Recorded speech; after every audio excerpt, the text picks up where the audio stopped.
Hi everyone, welcome to vérité-ou-conséquence.com, a website dedicated to teaching natural law, morality, truth, love, and freedom, primarily to a French audience. But as you can see here, I'm producing content in English also to reach a wider audience. I have in front of me a panel of awesome individuals who actively teach the principles of natural law. And needless to say that our mission is of shedding light upon the darkness of our shedding light on our own darkness is of utmost importance nowadays, considering the ongoing socially engineered perceived crisis. So a panel of great natural law teachers who by definition understand that a real change toward freedom starts within ourselves, which implies a deep understanding of objective morality, that right and wrong are not man-made construct, and who, also by definition, have true care and love for mankind. Man rules can be broken, natural law can't, never. The excellent Jana ESP once said, "It's a common misconception that natural law teachers are know-it-alls who claim to know everything. Natural law is about the knowledge of the framework and structure of everything emanating from the all, not to be confused with having knowledge of everything." Today's roundtable, we lean towards questions that may arise to someone who begin his journey down the rabbit hole and listen with virgin ears to presentations about natural law, such as the excellent ones made by Lawrence and Mark Passio, just to name a few. So here I have in front of me Lawrence Wasson from the principal of care.com. Hi, Lawrence. Hello, thank you for having me, Don. Pleasure, man. Chris Jensen from nevil.life. Hi, Chris. Hey, thanks a lot, man. Good to see you guys. My pleasure. And my man, Chill Will Keller from Will Tell Truth. Hi, Will. What's up, everybody? Pleasure to be here, Dom. Thanks. Pleasure to have such great individuals to work with. So my first question is, one of the basic concepts of natural law is that a wrongdoing is an action that causes harm to another sentient being. But what about those that does not cause direct harm to another sentient being, but have a high potential to cause harm to another being, such as reckless driving, hard drug trafficking, for example? Do you subscribe to the concept of no direct victim, no crime, and also that the natural law is about do no harm, period, or do no harm to another sentient being, precisely? So I'm looking forward to hear you guys on that. Yeah, so I definitely subscribe to the no victim, no crime. When it comes to reckless driving, drunk driving, this is something that I've thought about a lot, contemplated a lot. And absolutely, somebody has the right to drive however they see fit, as long as they're not hurting another individual. Now, putting somebody at risk is still not going against natural law. Natural law does not give you a consequence for your behavior unless you have actively harmed another individual. So in trading various substances, like in drug trafficking, things like that, you're not doing any direct harm. You're trading a substance, and you have the right to put whatever you want to into your body. Now, this is a really surface level response to this question. You could pry deeper and go into the question, what is a victim? And we could define that. And I'm not sure if that's something that we want to cover here right now, but that's just a question that I want to pose to the audience in general is, what is a victim, and is there such thing as a victim? So that's all I got for that. What occurs to me is there's a lot of gray areas in everything we do. There's gradations and nuances in anything we could discuss. And what we're trying to get across is the basic principle, the core principle. And that's where that saying really helps. A right is an action that does not cause harm. Causing harm is forms of stealing, basically. And I think an easiest way for us as individuals to translate that for ourselves and for others is, like, in actual life, what things you do, how do they affect people? You know, it's one thing to say something, I don't like something, and it's another thing to say, I'm going to do something about that thing. So I guess my answer would be, when it comes to this, talking to people in public, we're just trying to stick to the basic principle, and then we could get into the nuances when we get past that. But trying just to get people to understand that our actions matter, everything we do matters, and that morality actually matters in this world, like, that is a hard battle right now. So I don't even necessarily think we need to get into some of the more details until we get past that first subject. Good point. Yeah, agreed. Yeah. Excellent. Yeah, absolutely. Well, Yeah, no victim, no crime, but also there is harm to an extent, and this is where discernment comes into play.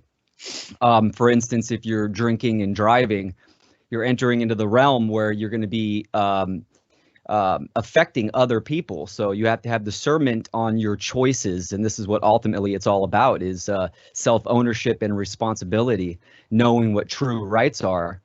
And you know, there is indirect harm, and that can kind of go with your individual karma that can build up your karmic debt. That can go down a different path topic, but you know, intentions are one thing, but actions are another, and it definitely comes down to your actions and how you operate and what you act on. So I subscribe to that. No victim, no crime, but having higher awareness, being a higher cognitive being, discernment has to come into play, and you have to know, you know, is this smart to do this? You know, can I potentially harm other people? And so it's a big goes hand in hand, discernment and truth. right. Of course, there's what is right and wrong, and there's maybe what could be recommended or not. Just a recommendation, I guess, not like you should or you shouldn't, but you or you must or you must not. But maybe there's the nuance there that we can see, of course. So my second question would be, another basic concept of natural law is the concept of property. In order to end slavery, people must first fully understand that their body is their property, meaning that nobody else, for example, a group of people called government, can, in accordance with natural law, claim ownership on the body of any sentient being, and therefore cannot legitimately force you to put anything on your body like a mask or in your body like a vaccine or microchip. If we postulate that our body is our rightful property, therefore we have the right to do whatever the hell you want with it, as long as it doesn't cause harm to another sentient being in the process. Some people argue that your body is a sacred gift from the all, and you don't have the right to hurt yourself, like cutting, burning, eating oneself, using hard drugs, injecting object into your body like hardcore piercing inserts, because it would mean nihilism to those people, not to me. Can you share your views on this? So I totally see, you know, that was something that I really was in the beginning of my journey, if you will, when I first opened my eyes, when certain people would still be drinking alcohol and still be doing things that are very harmful for their bodies. I was like, whoa, you don't have the right to do that, until I kind of pried deeper. And I still understand where they're coming from. You see, like, I don't do harm to my own body because I do feel like if I'm doing harm to my own body, I'm not allowing myself to express my gifts totally, you know, like completely. So it's almost like if I'm doing harm to my own body, I'm not able to be who I'm here to be. So I feel that's more of, it may not be immoral, but it's more of like I'm holding back. what I'm here to actually be. So therefore, I'm stunting my own progress and consciousness, and I'm keeping other people from seeing and growing through my own unique expression of this knowledge. So that's a good question.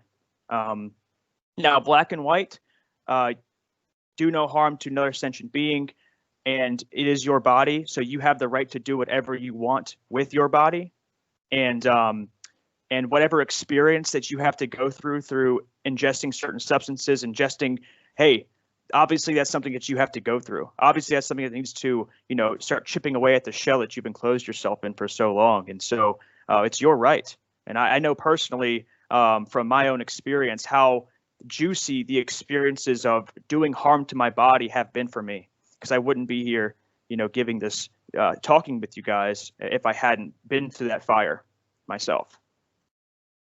Right. Chris, you have anything to say on that? I came across this idea somewhere in the last year where I started calling my body my kingdom, and realizing this idea that you're the ruler of your own kingdom. It's one of the most natural, obvious, inherent things about this existence, this life we're in, that when you're born, you have control. You can move these hands around, you can move these eyes. This is yours, right? Like, you don't need someone else to explain to you that you have the ability to control this amazing vehicle.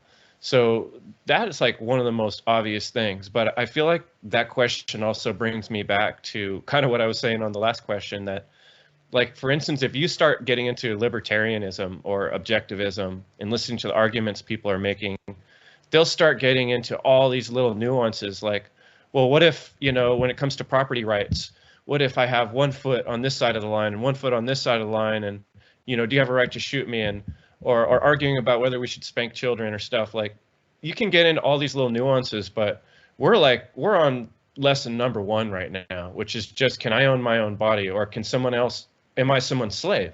Can they just tell me, oh, you need to put this shit on your face now, and or else, or you have to wear these glasses now every day, everywhere you go, or else. Well, if we allow like really basic rights like that to be trampled on, who cares about all that other shit? Like right now, it's just down to basic, is this mine or not? And that to me just comes down to slavery or not slavery. And if other people own my ability to choose what I do with my body, then I'm their slave. Is that the way we want to live? Let's just, to me, I'm just starting to keep it to that. This is my kingdom. And that's the boundary right at the edge of my kingdom. Right. Well, if I could just chime in really quick, because I didn't cover that. I kind of forgot that was part of the question.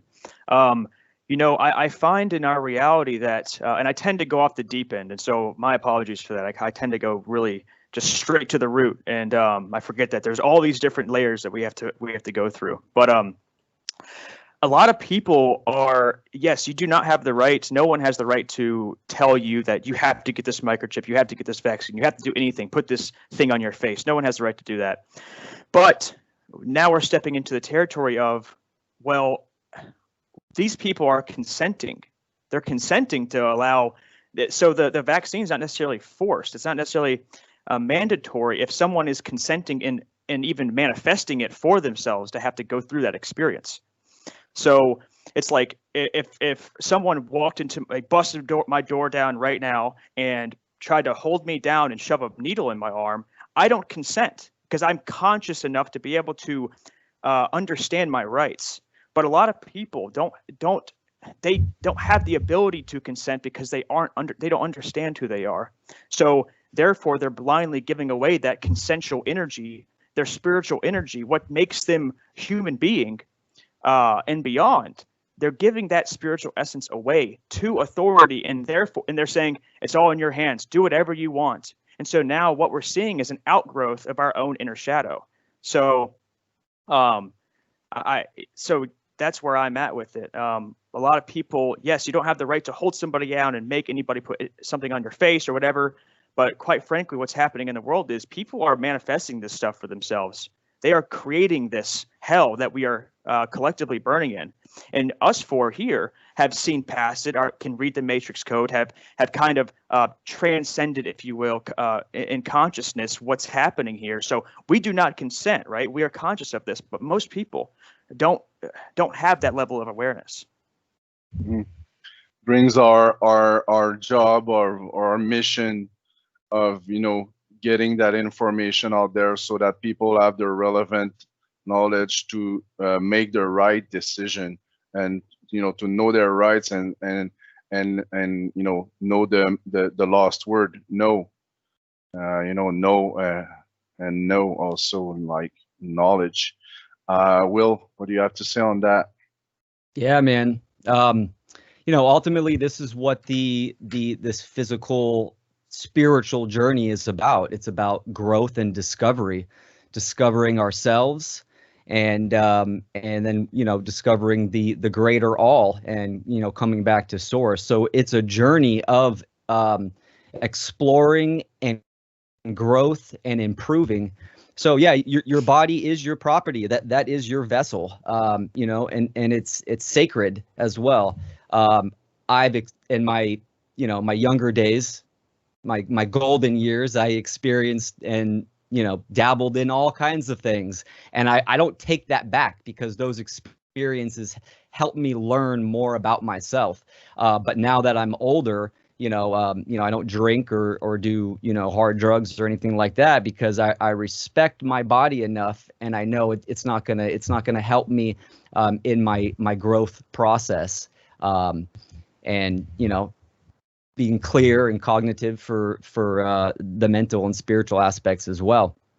And, you know, what's going on right now in society, it's mainly mental abdication, right? People are just giving away the responsibility of knowing themselves and owning themselves. And, you know, with that responsibility, you have an obligation to look into information to make a correct decision. And that's the problem. People are just throwing that responsibility out the window and just taking whatever comes their way. So like Lawrence and Chris said, just they're consenting and just going with the flow. And that kind of washes the karmic debt from, you know, the people that are propagating this madness. But so yeah, the people are kind of doing it onto themselves, and ultimately it comes down to the adage, you know thyself. Right. And it's not because you don't have the knowledge of natural law, I mean, because you don't know your rights, that you are not accountable for the wrong decision that you take, and for allowing all this to occur. And you can easily see that happening right now, you know, with this, like, so-called crisis. People, you know, it's not an excuse to not know, because actually the information is out there, is available, at least, you know, in the northern hemisphere, where almost everyone has a computer and has access, even though Google tried to you know, censor a lot of that useful information, but still people are accountable for gathering that knowledge. And again, that's why our mission is so important, and that's why we need many more teachers of natural law out there, so that, you know, the information about rights and truth is all over the place. I think, Chris, you had a question for Lawrence that you encountered, I think last week or 2 weeks while watching one of his video. Do you wanna ask him? Sure. Yeah. You know, it's just a kind of subject. I'm always thinking about things, and I think it's important for us, especially too, of, you know, putting myself in the position, like you're saying, of calling myself a teacher. Like, that means I'm a student too. And so every day I have to, especially if I'm going to come online here and say something publicly and make my videos, like, I'm keep questioning myself, like, am I right? You know, and so I came across something as I was watching Lawrence's presentation, the first one, and it got me thinking about this subject. Like you said something in that video, and I thought what it was we can only access truth through feelings. And is that correct? Is that how it was worded? Yes and no. So recently I have come to this kind of a realization about feelings, and so to access truth, you have to learn how to feel. And I differentiate feeling from emotion. Emotion is sort of energy in motion that's not checked, that's not that the individual is not aware of. Feeling implies awareness, so you are actually feeling what is taking place inside of you. So when it comes to truth and understanding what is what's taking place right now in this present moment, you have to have not only activated left and right brain hemispheres, you have to be fully online on a cognitive level, psychologically, but you have to be able to sense and feel the truth inside of you, in your heart and in your guts. So it's this trilateral unification to be able to really experience and be the truth, if you will. You can't just do it with the psychological capacities. You can't just do it with the heart. You have to do it with all three, so you can feel the truth and reason and use your analytical processes to be able to speak about it and to be able to process it and talk about it and come to understanding about it. So I just stressed feeling right in the beginning because this is something that a lot of people don't know how to do. A lot of people don't know how to feel, and we're so afraid of feeling, and they don't know what feeling actually implies. All they're really scared of is the emotion of fear, this immediate reaction, this fear, and so they run away from it, and they don't actually feel their emotions, which if you're feeling your emotions, now it's feeling. Now I'm aware of what's happening, and there is no separation between me and the emotions. There is just pure feeling, which that is what I am. So that's why to understand truth, we have to have activated not only the cognitive capacities and the gut, but the heart-based intelligence, the feeling.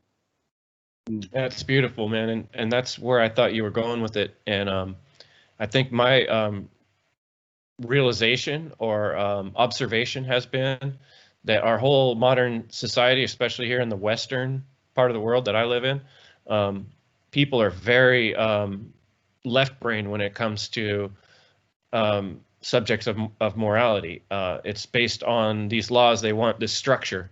They want like almost like a mathematical structure that something else tells them what's right to do, where that only takes you so far. And I usually come more from the right brain in the past, where I would be more intuitive and feeling and like, what am I getting? Like people use sayings like, I feel it in my gut, or do a gut check, or I don't know, something just doesn't feel right about that guy. It's embedded in our language that this is a very important part of the process. And even when we think of like the trivium process, which sounds like very egg-headed and logical, you gather the information and then you process the information and then you output the information like a computer. For me, a huge part of that process, and I almost want to add that onto the trivium, is like, well, there's also the gut check, and that's also checking with the other human beings that I love and trust. And I've learned to trust through time that when I get a feeling about something like, hey, do you feel that too? Like it works logically, but there's something else in the way. And so I think you're right. It's a combination of the up and the down and the left and the right, and finding the balance in between those things. And that's really important. It's missing in Western society. Yeah, I'll comment real quick. Yeah, this is what the Trinity is all about, right? The alchemical wedding, the taking the masculine and the feminine, the left and the right hemispheres, and merging them together, unifying them together to produce the child, which is actions. You see this in the trivium with grammar, logic, and rhetoric. Grammar being the masculine left side, and then logic on the right as well. They both they're in unity and they work in unison. But using intuition comes into play on the logic side as well, when you're filtering through all this information and trying to find the contradictions, and then ultimately inputting it, applying it to your behavior, and outproducing your rhetoric. So yeah, no, good point, and that's a great description. And I think we had a boots on the ground event yesterday, and one of the common denominators that people are saying, right, and there was a few hundred people there, but what I noticed is a lot of people were saying, I feel like something's wrong. So they're coming in with the feeling, the emotional aspect. It's it's the compass. The emotions are just the compass, and it's flagging them. Some people come in through the analytical side, but either way, ultimately, that's a starting point, and you want to merge the two facets together and output in action. Right. I did a presentation recently on the obfuscation of truth on slavery, and it's getting more and more obvious now, and they are less and less subtle about how they enforce those laws, and so the Democrats are talking about taking away the guns and everything, and it perks like a lot of people in America, in Canada too. So good points, guys. So I'm gonna move to my last question. Last but not least, yes, I'm sorry. Yeah. Can I make one more comment on that before you jump on? For sure.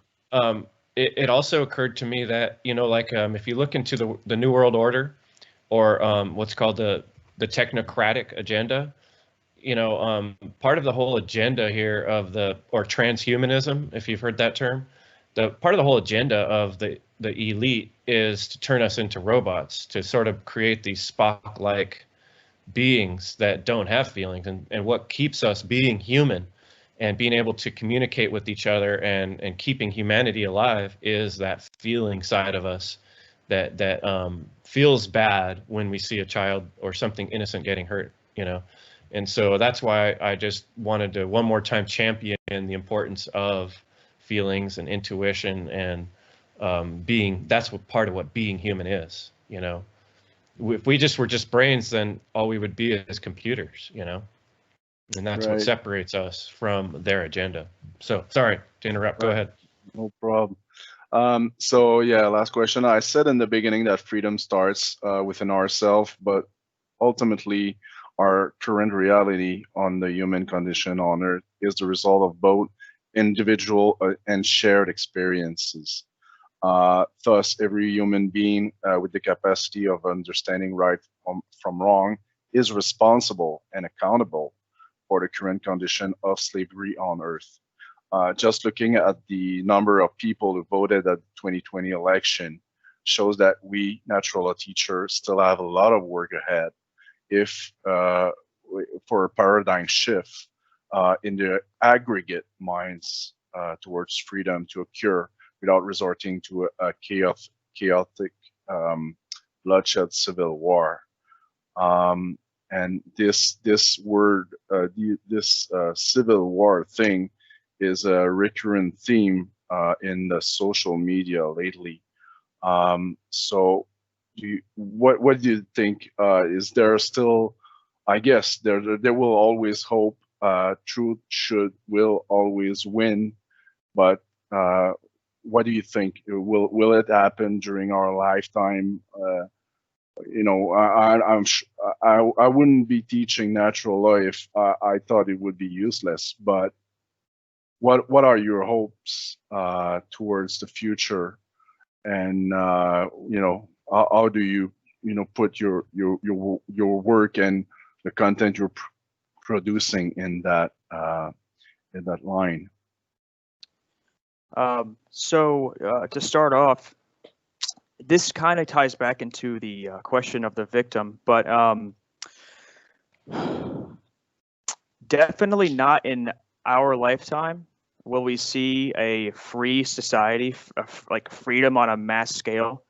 on the planet, and that's just how I feel about it. But of course, in infinite space-time, does it really, right? Like, how long is 80 years, 90 years as a human being? How long is that, you know?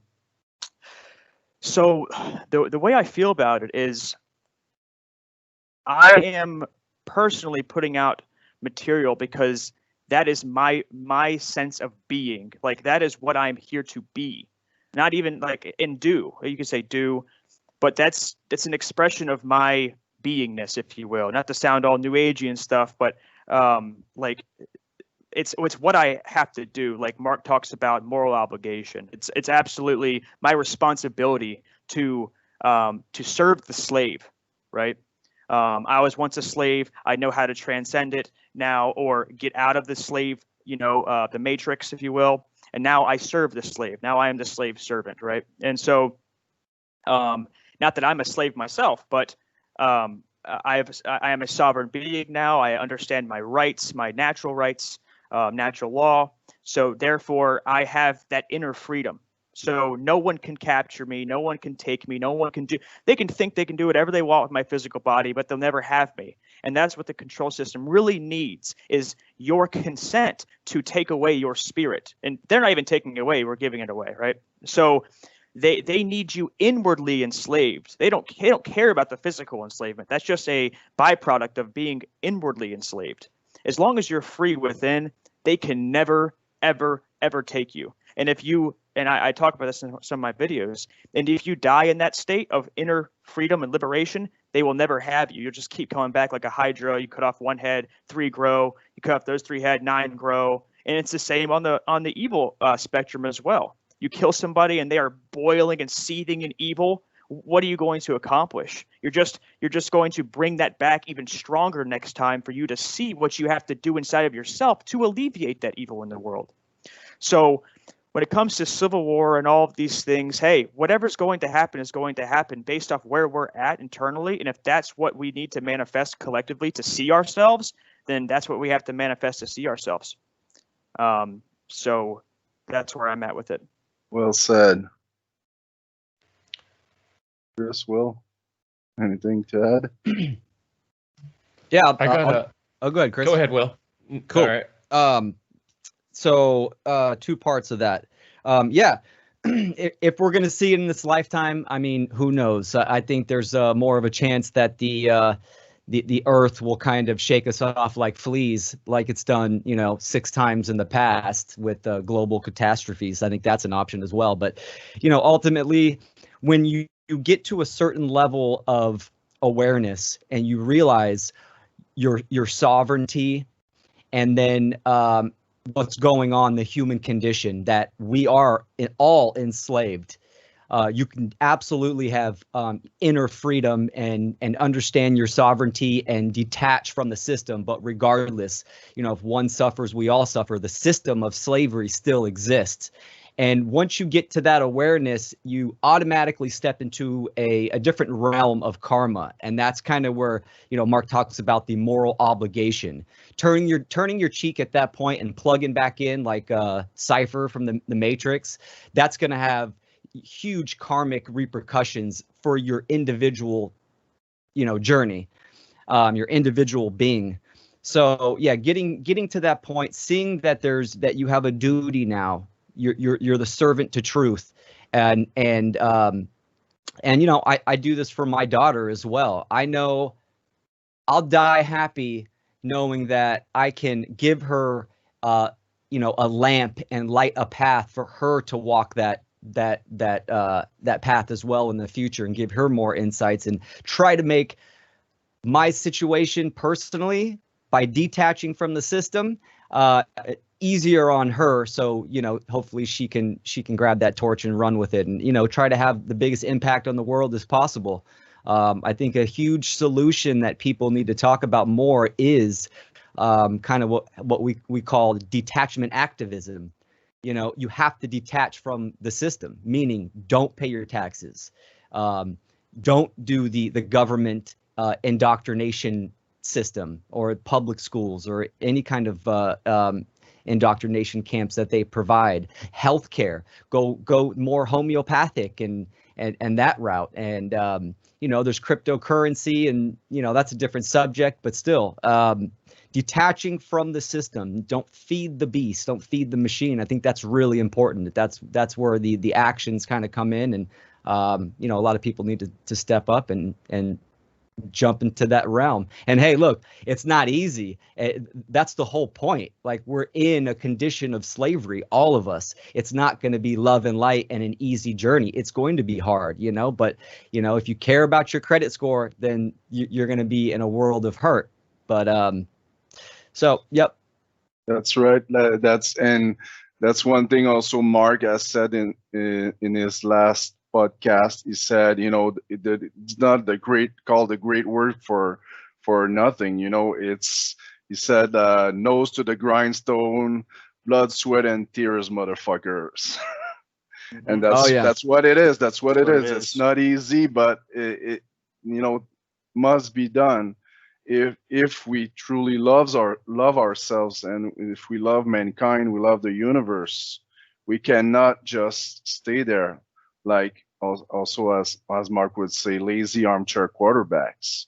We got to do something, and that's why also I put the emphasis on, I'm not a know-it-all, but I know my shit about natural law, and that's why I gotta be out there, and teach. I don't know everything. I cannot teach like a lot of stuff, but this I know, and I know that a lot of people, especially in my province here in Quebec, they don't know shit about their rights. They don't know shit about. So I gotta do. We all gotta do it, and just being networking with you guys and all these great teachers of natural law have give me so much power that I could not even imagine when I first began my journey of teaching natural law. And so, Chris, do you want to add something to this last question? I loved what you guys were saying, especially, they're bringing up some of the actual details and things we can actually do in our personal lives. But I'm going to bring it back to principle. And I think the greatest love that I've developed is the love for principles, and the love for freedom, and understanding that true care is more important than even, let's say, caring for humanity. The alignment with the principle is what's going to make the change in the world. And when each individual starts doing that, here's what happens to me. I get in conversations with people on a regular basis, especially on construction job sites at lunch. People are amazingly open to talk about some of these things. But as soon as I start talking about anarchy, for instance, explaining to them that means no rulers, right away people want to dismiss the idea in that, oh, that's impossible. How are we going to get from where we're at to there? As if it's something that can be done overnight.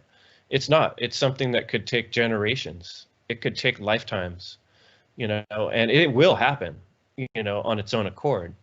And we may not see the change in our lifetimes, but I can see it in my own personal life because I've begun to love a principle.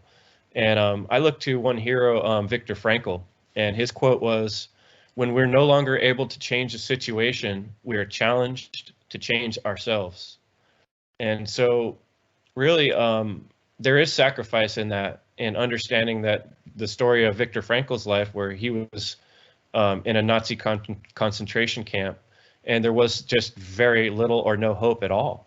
People would just die of losing hope. And that's one thing he described in the book. You could see it. They would smoke their last cigarette. And he chose, even in that situation, to fight for freedom.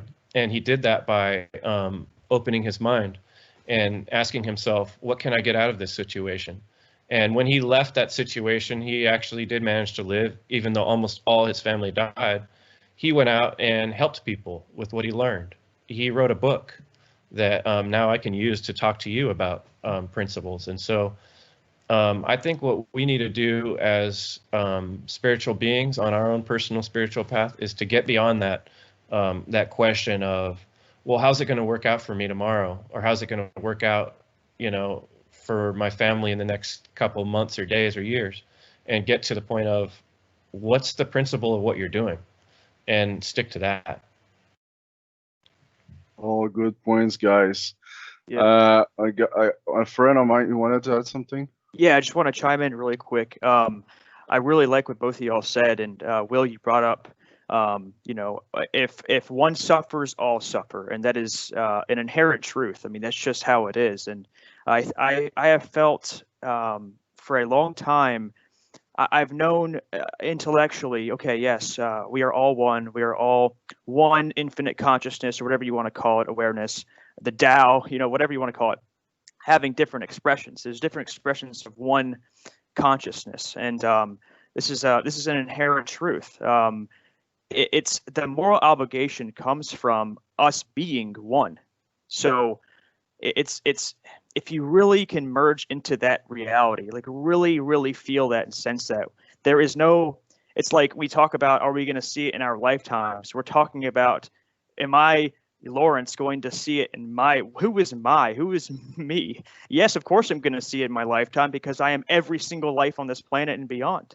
I am this infinite being, and if this body goes away, well, I'm still here, and I never left. I never came in, and I never went out. And that might be a little deeper, but to merge into that reality takes things to another level. And just understanding that the obligation comes from feeling us burning, and we have tools now as these bodies, and what we come to understand, to help us out, which is all, right? So just wanted to say that. Good point. All good points, point. guys. All good points. I'm still learning a lot from you guys. Thank you very much for giving me the two precious thing, a little of the two precious thing in life that you have. It's time and attention. I really appreciate that, and I look forward to a lot more collaborative work in a near future. For all you who listen, hit the subscribe button so I can grow my channel, and I'll produce more content soon. I have an interview with Mark Passio himself coming up in the upcoming weeks. I'm working on that actively, and it's gonna be awesome. It's gonna be like the epitome of my work, my short in a short time frame. I'm really looking forward to meet him and to work with you guys again soon. So thanks all. Thank you so much, Dom. Thanks, and brother. Chris, Right and on. Will. Yeah. I Yeah. appreciate you all so Good much. to chat with you guys. I My appreciate it. pleasure. Take Pleasure, care, man. bros. Right on. Take care, guys. All right.